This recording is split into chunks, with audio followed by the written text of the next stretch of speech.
Welcome to the Study Samurai podcast, brought to you by StudySamurai.com and the Study Samurai online resource. My name's Rocky Biasi, and along with my co-host, Dr. Prue Salter, we provide high school students and their teachers and parents all they need to achieve their personal best in the high school years.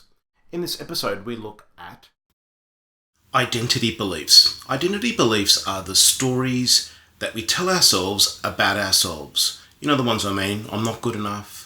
I'm not this, I'm not that. We are human beings, all of us, tell ourselves stories about ourselves, and these are called identity beliefs.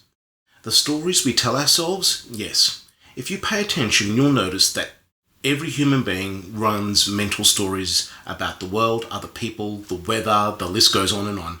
And this self-talk can be around gratitude or appreciation and the good things of your life, but it can also be about you. The problem is when we start labeling ourselves with negative stories. I'm sure you've heard other people say things like, I'm not smart enough, I'm ugly, I'm not motivated.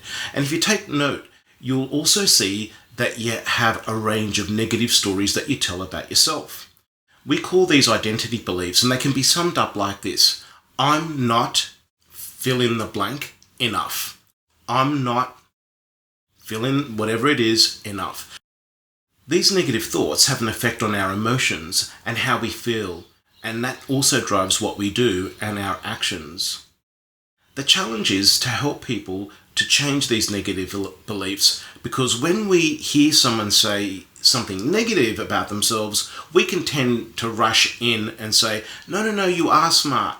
And the typical reply is, no, I'm not. So we want to interrupt the negative identity belief pattern. To change identity beliefs, use your imagination and pretend that for one day you don't have those beliefs, you just don't believe them.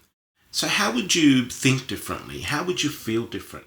And how would you act differently? When you can actually write a list of how you would be different if you didn't believe those negative things about yourself, what would you be doing differently? Then what you want to do is you want to set a goal to do that. And that you'll find then that when you start acting positively, then your positive thinking comes along with your positive actions. And that's all for today's episode of the Study Samurai podcast. Go to StudySamurai.com for more episodes and resources, including a free presentation and more information about how your school or family can subscribe to the online Study Samurai library.